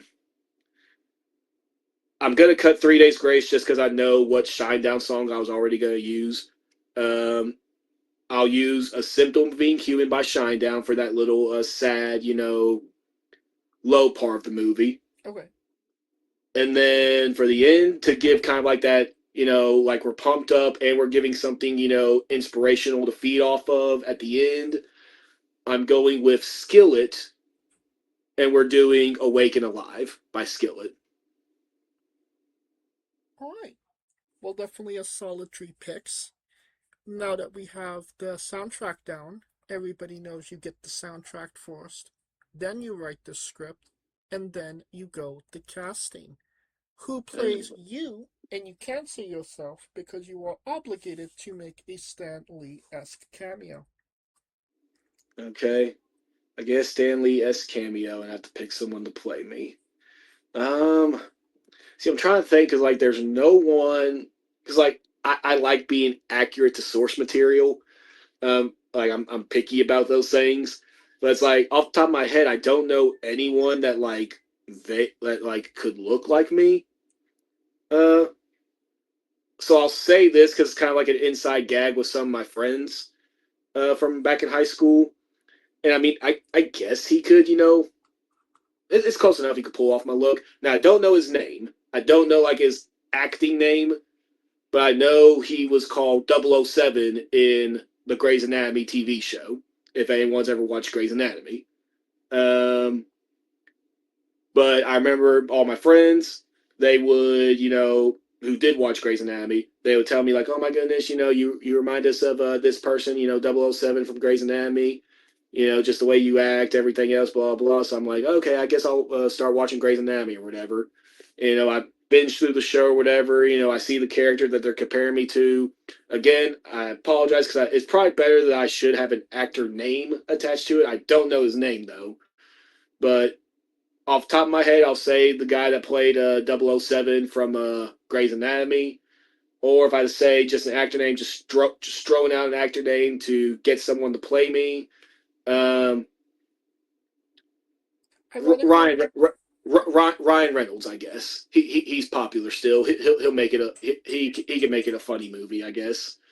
A good movie to watch. Ironically enough, the name of the actor that plays 007 in Grey's Anatomy is named T.R. Knight. Okay, so sorry, Ryan Reynolds, you've been cut. We're going to save a lot of money here. T.R. Knight. So yeah, T.R. Knight will be the one that plays Joey Knight Jr. in a Joey Knight Jr. biopic. Now that we have you casted, every movie has a supporting cast. Who would be 3 people significant to you and your story that would be in your movie, and who would play them? All right, so because of the childhood significance, and because we're wrestling together now, Aaron Black will have a character in the movie, and who is playing Aaron Black? Oh man, give me. I'm trying to think because Aaron Black does like to rap on the side, so I'm trying to think, like, do I go with a rapper who has acting experience, or do I go with an actor who we think can rap? Or do I just go for someone funny? Because again, I could go the inaccurate route. They don't look like Aaron Black or anything like that, but I just know they're hilarious, and that's one of Aaron Black's personality traits, is that he is hilarious. I guess find Chris Tucker and have Chris Tucker play Aaron Black. Okay. just a little bit of a taller Aaron Black. I'll go with my dad next. We'll do a family member. I'll go with my dad. And to tie it back in with wrestling, because the reason Joey Knight Jr. even got exposed to wrestling in the first place is because when my dad was at work one day, one of his coworkers told him, hey, you really need to start watching Monday Night Raw, because this one wrestler, he looks like you, blah, blah, blah. And who that wrestler ended up being? Stone Cold Steve Austin. Because my dad was bald like Stone Cold Steve Austin at the time. My dad only had the goatee, and Stone Cold had a goatee. So his coworker made that comparison. So my dad will have a part in the movie, and he'll be played by Stone Cold Steve Austin. Okay. And then you said 3, right? Yes, correct. Okay, 3. So one more. We'll do. We will do my first trainer in pro wrestling. The one, who kind of gave me my foundation to why I was able to, get with it as well as I was when I came back to professional wrestling many years later. Because I originally trained my senior year of high school. I started training. And unfortunately, the school didn't last long. It only lasted a couple of months because me and my best friend were the only two other people training there. And, he wasn't trying to make money off the school. He just wanted to break even, but he couldn't break even off of, just two kids paying like $150 a month to train. So unfortunately, school didn't last long. But the trainer there, his name is Jimmy Phillips. He did like a lot of enhancement work in World Class Championship Wrestling back in the day. And who would I get to cast him? What play as him? Want to go for someone that's, a little bit older and kind of like grizzly. Do we get Hugh Jackman and dye his make him shave and dye his hair gray? Why not? Sure, why not? He could play a grumpy old grizzly guy who likes to have a little bit of fun every now and then. So yeah, we'll get Hugh Jackman and turn his hair gray. So yeah. Well, this is definitely sounding like a great movie, a blockbuster to say the least. And yeah, Hugh Jackman, Stone Cold Steve Austin, and Chris Tucker in one movie. That is quite the random threesome of a casting, but I think it could work. It can honestly work. I see the vision. It can work. Hell yeah. And you could pre-order the tickets now. Now on to a controversial subject. Pineapple on pizza. What's your stance? Okay, so I'm very much I don't eat a lot of foods because of the texture of them. Texture bothers me when I'm eating food. And I already know that I don't I'll drink pineapple juice any day of the week. I like pineapple juice, but I won't eat physical pineapples because the texture bothers me. So just purely off of it's a texture thing, not a taste thing, pineapple on pizza is a no-go for me. It just doesn't mix well for me. I don't like the texture of pineapple, so I'm not going to like pineapple on pizza. But I do have my own weird food combos that I do on occasion. So if you're a person that, for whatever reason wants to eat pineapple on pizza, no judgment on my end because I have my own weird combos that I do. So, I mean, I can't really, I ain't got no room to judge. I can't say nothing really. So you're just anti-pineapple in general? As a food, yes, because I will drink pineapple juice. I just will not eat it physically. The texture bothers me, and that's how I am with most fruits and all vegetables, pretty much. The only fruits I'll eat are apples, bananas, and grapes. Those are the only fruits I will eat. But I will drink all the other fruits as a juice. If you give me, blackberry juice, I'll drink blackberry juice, but I will not eat a blackberry. If you give me strawberry juice, I will drink strawberry juice, but I will not eat a strawberry. Same thing with veggies. If you gave me vegetable juice, I'll probably drink it. I'll need something to wash it down with, but I'll still drink it. But I will not eat pretty much any of the vegetables because of texture. Not taste, but because of texture. I gotcha. What's your spirit Pokemon? Ooh, spirit Pokemon. And I'm looking at them right now from across the room. For the longest time, I went with the crowd. Yeah, Pikachu's my favorite, Pokemon. But as I got older and I started rewatching the show a little bit, I have a fondness for one of the other OGs. And I'm gonna say, if I have a spirit Pokemon, it is Charmander.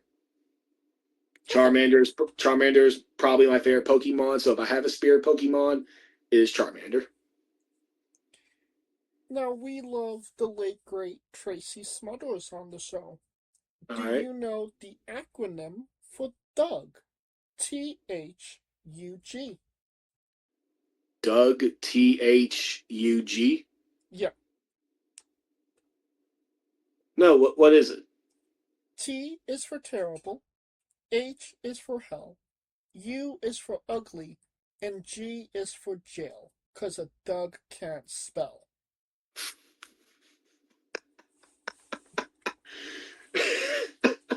Okay, you got me good on that one. Yes, That was good. We love the late great Tracy Smothers on the show, trying to keep the memory alive. That was good. I'll have to use that on someone one of these days. Weirdest question you'll be asked on a wrestling interview, hopefully. Would you Okay. ever consider wrestling a rock? Not Dwayne Johnson, not the country, an actual physical rock. An actual physical rock. Sure, if the promoter pays me, and maybe pays me just a little extra on top. But I mean, yeah, like if I try not to be difficult to work with. If you're gonna take the time to put me on your show and pay me money that you don't necessarily have to pay me, you could pay someone else that's more local or whatever have you. If you're gonna take the time to put me on your show and pay me, I mean, I will do like 99% of what you asked me, probably, and wrestling a rock will probably fall into that 99%. So yeah, I do it. Just maybe put a little extra on the, in the envelope at the end of the night.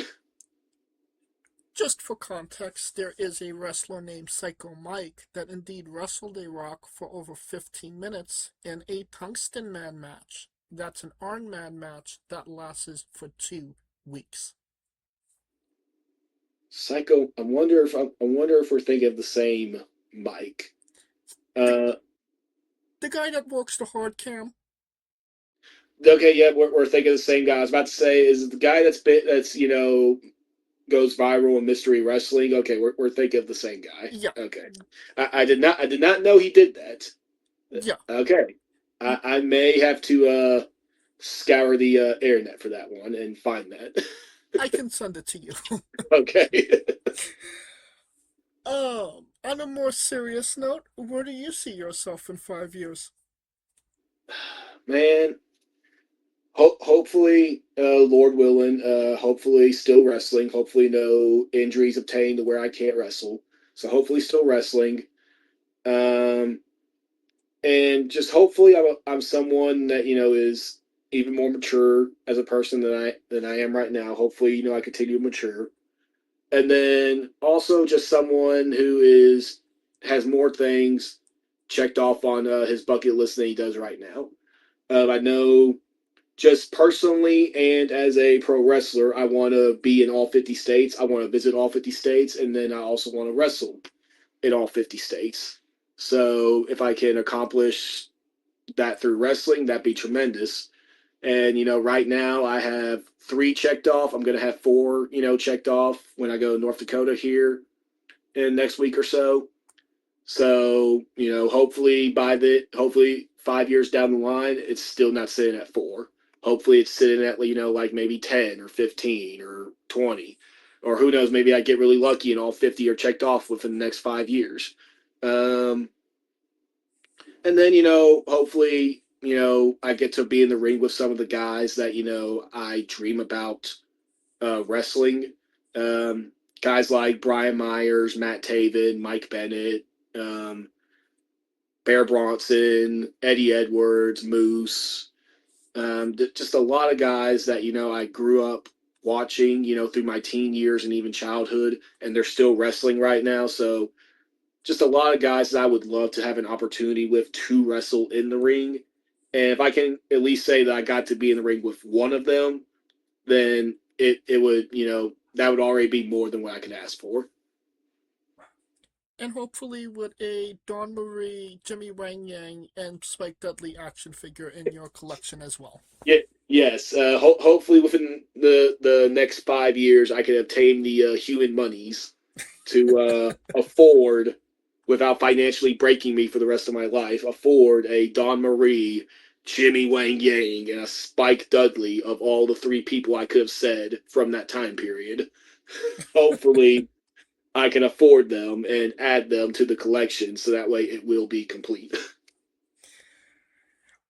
What is a match that you would recommend people go see that best shows off you as a pro wrestler? All right. There's a few. I will say, just because I was thinking about recently. I'll say the number one right now is myself and a wrestler by the name of Aaron Storm. We've wrestled a couple of times, and both times he's given me one of the better matches of my career. But the one I would recommend people go and watch on my YouTube channel is myself and Aaron Storm from this past March. And it was our HCW's debut in Camden, Arkansas. We got invited out to be a part of the festival, the fair that was going on in Camden, Arkansas. And it was a number one contenders match. The winner of that match was going to go on and represent HCW at the interpromotional show where I eventually won the SSW World Heavyweight Championship. Me and Aaron Storm, we went at it, and I dare say it's probably my best match. I dare say, if it's not my best, it's in the top three. So if I had to only pick one, that would be the one I tell people to go watch. Is myself and Aaron Storm from March of this year, 2026.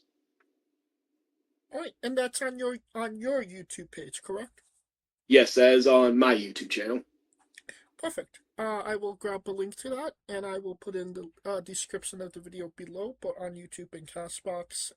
The link to your full YouTube will be there as well, so they could binge all things Joey Knight Jr. for anybody that hasn't seen it, wants to see it, wants to re-see it after this interview.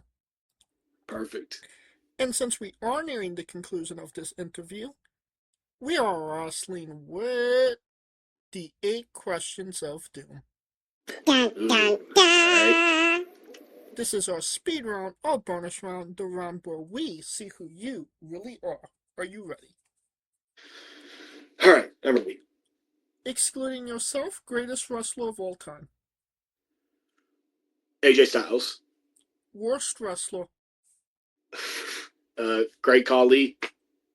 You're main eventing WrestleMania for the World Championship. Who is your opponent? Can it be anyone from history or Yeah, current? anybody. Anyone from history? AJ Styles. If you could come out to anyone's entrance music, past or present, who would it be? Give me three-time repeat intro for Kurt Angle, the song he had like in 2006. Give me that one. Oh, the one where it just keeps repeating the intro. Yeah, Okay. where it just loops the intro like 3 times. Yeah, give me that one. Finish the sentence. Kayfabe is outdated but necessary. we would have also accepted tastes great on toast. Okay. Squash, vegetable or fruit? Is it? I want to say it's a vegetable. It is indeed a fruit. It has seeds. Really? Tomato magic. Okay. Yes. That's right. That's right. New Japan wrestler Tai Chi. His ring gear gets smaller every year, revealing more of himself to the world. My question, what is the appropriate trunks the butt cheek ratio for ring gear? Hopefully the ratio is not tight enough to where we could see the frontage of you, and it's not short enough to where if you take a move, anything is going to slip out. And hopefully we're not seeing any cheeks, period, unless you're Rikishi. He's the only exception to the rule, but no cheeks, period. Not tight enough to where we're not seeing any outlines, and not short enough to where nothing can ride up and pop out. Okay. And the last question, the main event, the thing everybody wants to know. Have you ever had a conversation with a stranger in a supermarket about Darby Allin? No. And that is the correct answer. And that will conclude this interview. Thank you so much for coming on and doing this with me. Absolutely. I'm glad you wanted me to have wanted this to happen, have me on and all that. Absolutely. And once again, where can we find you on social media and merchandise? Social media, Instagram, TikTok, Facebook. I really don't use X/Twitter these days. But TikTok, Instagram, and Facebook, you can find me, Joey Knight Jr. YouTube is Joey Knight Jr. If you want to listen to any of my pop culture takes, you can find me on JKJ Culture on YouTube. And then ProWrestlingTees.com/Joey Knight Jr. I am currently doing until the end of September. I do have a t-shirt on my Pro Wrestling Tees store. It says fighter, but the I is replaced with a semicolon. And that is for National Suicide Awareness and Prevention Month. And between now and the end of September, every cent of profit made from that shirt that I sell on Pro Wrestling Tees will be donated to a local foundation here in Texarkana called Love More Loudly. So if you want to help support a good cause like that, you can either buy the t-shirt or you can look up lovemoreloudly.org and donate to them directly for National Suicide Awareness and Prevention. Great cause, a great thing that we all need to talk about at some point, whether it's for us personally or people that we know. Support that cause, and then just also support me in general on all the social medias and Pro Wrestling Tees. And you don't have to type it into your Google machines. All of the links to all his social media will be in the description of the video below, but on YouTube and Castbox, simply click the link. A new tab will appear on whatever device you are on. You have no excuse. Buy a damn shirt. Of course, thank you for listening. If you like what we're doing, please like, subscribe, comment. But on YouTube and Castbox, this was sponsored by Rogue Energy and Player One Coffee. Join us next Tuesday and Wednesday for new incredible interviews, and follow the show at Wrestling with E, both on X, Thread, and Instagram, for information on who we're interviewing, when we're interviewing them, links to those interviews, and so much more. Follow me personally at JamesJ993. Alright, when I say wrestling wit, you say entertainment, okay? Alright. For our special guest, Joey Knight Jr., Coleco Yacht, Scooter Dust, I'm James J, and this has been Wrestling Wit Entertainment. Hey folks, this is the Colossal Mike Law, and you are listening to Wrestling with Entertainment. Enjoy the show. Support these guys. We appreciate it very much. We'll see you at ringside.